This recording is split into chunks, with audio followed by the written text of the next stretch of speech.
একটা একতলার বন্ধ ঘর, সামনে লেখা মর্চুয়ারি। তার পাশেই আর একটা বিচ্ছিন্ন একতলা ছোট ঘরের সামনে মানুষ ঠেলাঠেলি করছে। মর্চুয়ারির অফিস। ৩-৪ জন আনসার সদস্য ভিড় সামলাচ্ছে। কোনো রকম ভেতরে উকি দিয়ে দেখি একটা সরু টেবিল সামনে নিয়ে একটা বেঞ্চে ২-৩ জন কর্মচারী বসে আছেন। তাদেরকে আপাদমস্তক ঘিরে রেখেছে জনাবিশেক মানুষ। সবাই টেবিলের উপরে ঝুঁকে আছে, ঝুঁকেই আছে, সরে গিয়ে কাউকে জায়গা দিচ্ছে না। বোঝাই যাচ্ছে এখানে শৃঙ্খলা বলে কিছু নেই। কিন্তু বিশৃঙ্খল অবস্থায় যেরকম হট্টগোল হবার কথা, তার বদলে একটা অস্বস্তিকর নীরব ধীরতা। ২০ জুলাই সকালবেলা, তখন 11:30টার মতো বাজে।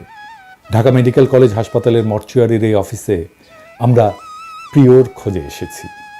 প্রিয় আমার স্ত্রীর ভাগ্নে, আমার স্ত্রীর ফুফাতো বোন কলিয়াপুর ছেলে। 28-29 বছর বয়স, একটা অনলাইন নিউজ পোর্টালে সাংবাদিকতা করত। ছিপছিপে গরম, মুখে সবসময় একটা লাজুক হাসি ধরে রাখত। ছাত্রত্ব ঘুচেছে বেশি দিন হয়নি। ছাত্র আন্দোলনেও সে জড়িয়ে পড়েছিল। আগের দিন রাত 10টার দিক থেকে বিচ্ছিন্ন খবর আসতে লাগলো, সম্ভবত গুলি লেগেছে প্রিয়র। তাহির জামান প্রিয়, একজন ভিডিও সাংবাদিক। কিছুক্ষণ পর জানা গেল প্রিয় আর নেই। গুলিবিদ্ধ মৃতদেহটা পুলিশ নিয়ে গেছে। খবর পেলাম ধানমন্ডির ল্যাবএইডের সামনে ঘটেছে এই ঘটনা। কেউ কেউ বলল সেন্ট্রাল, ল্যাবএইড আর পপুলার হাসপাতালে খোঁজ নিতে। পুলিশ নাকি লাশ আগে কাছের হাসপাতালগুলোতে নিয়ে যাচ্ছে। 19 তারিখ রাত 12টা থেকে কারফিউ শুরু। 2 দিন ধরে বন্ধ আছে ইন্টারনেট। হাসপাতালগুলো থেকে কোনো খবর পাওয়া গেল না। পুলিশের চেনা লোক ধরে জানতে চাইলাম ধানমন্ডি বা কলাবাগান থানায় এই নামে কোনো লাশ এসেছে কিনা। তারা জানালো আসেনি। সকালবেলায় মোটামুটি নিশ্চিত খবর পেলাম ঢাকা মেডিকেল কলেজ মর্গে আছে প্রিয়। 11টা থেকে 2 ঘন্টার জন্য কারফিউ তোলা হবে। আমার শ্বশুর আর আমি একটা অ্যাম্বুলেন্স নিয়ে ছুটলাম। পথে তুলে নিলাম মিতুলাপাকে, প্রিয়র মা, কলিয়াপুর বন্ধু। গিয়ে দেখলাম শ্রেষ্ঠ আগেই পৌঁছেছে সেখানে। শ্রেষ্ঠ আমাদের আরেক ভাগ্নে, প্রিয়র খালাতো ভাই। প্রিয়র এক চাচি আগে থেকেই ছিলেন সেখানে। রেজিস্টারে নাম পাওয়া গেল না প্রিয়র। আমি কিভাবে বললাম একটু অজ্ঞাতনামার লিস্টটা দেখলে হতো না। সেই লিস্ট এনেও দেখা গেল সেখানেও প্রায় 10টার মতো লাশের বর্ণনা। শুধু একটা ক্রমিক নাম্বার দেওয়া আছে। নাম্বারের একটা কাউন্টার লেভেল লাশের গায়ে সাঁটানো। বয়স, সময় ইত্যাদি মিলিয়ে 2টো লাশের শর্টলিস্ট করে লাশ শনাক্ত করতে গেল শ্রেষ্ঠ। প্রায় 40 মিনিট পরে ফিরে এসে বলল পেয়েছে প্রিয়কে। আমার শ্বশুর ব্যস্ত হয়ে পড়লেন তাড়াতাড়ি ফর্মালিটি শেষ করার জন্য। শ্রেষ্ঠ আমাকে আস্তে করে বলল অবস্থা বেশি ভালো না খালু। একটা ঘুপচি বদ্ধ ঘরে 20-25টা লাশ মেঝেতে ফেলে রেখেছে। একটা ফ্যান পর্যন্ত নেই। লাশগুলোর উপরে চাদর নেই। এলোমেলো পড়ে আছে, একজনের পা উঠে আছে আর একজনের গায়ে। আর রক্ত, চাপ চাপ চুইয়ে পড়া রক্ত। আমি বললাম সেই সন্ধ্যার সময় গুলি লেগেছে, এখনো তাজা রক্ত দেখলে?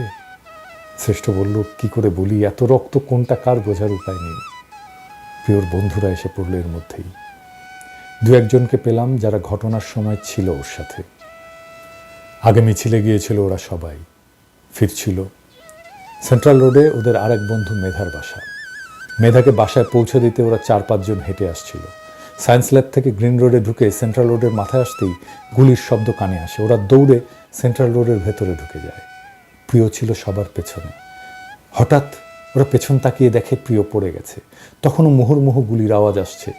ল্যাবএইডের আরেকটু পেছন থেকে কোনাকুনি গুলি করছে পুলিশ। গুলি থামলে ওরা সামনে এসে দেখে প্রিয়কে নিয়ে গেছে পুলিশ।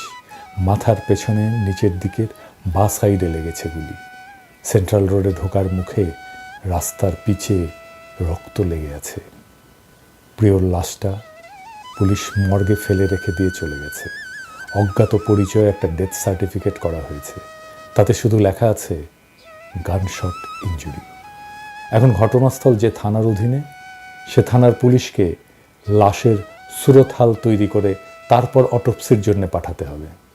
এদিকে থানা নিয়ে প্রচণ্ড কনফিউশন তৈরি হয়েছে। কলাবাগান, ধানমন্ডি আর নিউ মার্কেট, এই 3 থানার যে কোনো একটা হতে পারে সংশ্লিষ্ট থানা। আমি ভাবলাম যেহেতু ধানমন্ডি আর কলাবাগান থেকে কাল রাতে কোনো খবর পাইনি, নিউ মার্কেট থানায় যোগাযোগ করা যাক।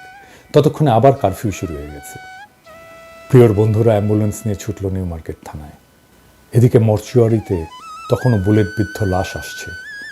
খোলা আকাশের নিচে লাশের স্ট্রেচার রেখে রেজিস্ট্রি ফর্ম পূরণ করছে মানুষ। বেশিরভাগ লাশের বয়সই 20 থেকে 35-এর মধ্যে। শার্টগুলো খুলে নিয়েছে আগেই, বোধহয় ডেথ সার্টিফিকেট তৈরি করার জন্য পরীক্ষার সময়। বেশিরভাগের পরনে প্যান্ট, একজনের পরনে দেখলাম লুঙ্গি। একটা কম বয়সী ছেলের লাশের দিকে তাকিয়ে হঠাৎ আমার নিঃশ্বাস বন্ধ হয়ে গেল। ফারদিন, আমার স্কুল ফ্রেন্ড। স্কুল মাঠের শেষ প্রান্তের পুরনো পরিত্যক্ত বিল্ডিংটায় আমরা রহস্য খুঁজে বেড়াতাম একসাথে। একটু পরে সম্বিত ফিরে পেলাম। এত বছর পরে ফারদিন নিশ্চয়ই আর দেখতেই কিশোরের মতো নেই। আর এই ছেলেটা ফারদিনের তুলনায় কিছুটা বেটে আর কৃষকায়। এতক্ষণ লক্ষ্য করিনি। আমার পেছনে দাঁড়ানো একজন মহিলা হঠাৎ বলে উঠল, এরা কি পায়েও গুলি করতে পারে না? সবাইকে বুকে আর পেটে গুলি করছে। কথাটা শুনে আশপাশ থেকে অনেকে তার মুখের দিকে তাকালো, কেউ জবাব দিল না। আমি ভাবলাম বলি, আর মাথায়ও, আর বললাম না শেষ পর্যন্ত। এসআই এসে লাশ দেখে আবার স্পট পরিদর্শনে গেল। নিশ্চিত হতে হবে এই লাশ তার থানার এখতিয়ারভুক্ত কিনা। শেষে নিশ্চয়তা পাওয়ার পর সুরথাল তৈরি করে অটোপসির জন্য পাঠাতে পাঠাতে প্রায় 6টা বেজে গেল। লাশ কাটা ঘরের সামনে তখন স্ট্রেচারের ঘাটতি। লাশগুলো চাদর ধরে এনে অবিন্যস্ত ফেলে রেখেছে মেঝেতে। মেঝেতে আর দেয়ালে রক্তের খসটানো দাগ। বাইরে থেকে রক্ত, মাংস, ফিনাইলের ঝাঁঝালো গন্ধের ধাক্কায় আমি ছিটকে এসে বাইরে আম গাছতলায় দাঁড়ালাম। কে যেন বলল, এখানে কফিন পাওয়া যাচ্ছে, একটা এখনই কিনে রাখুন, পরে নাও পেতে পারেন। নারায়ণগঞ্জের আসগর আলী সাহেব একটা কফিনের দরদাম করছেন। আমাকে বললেন তার শালা পেটে গুলি লেগে মারা গেছে।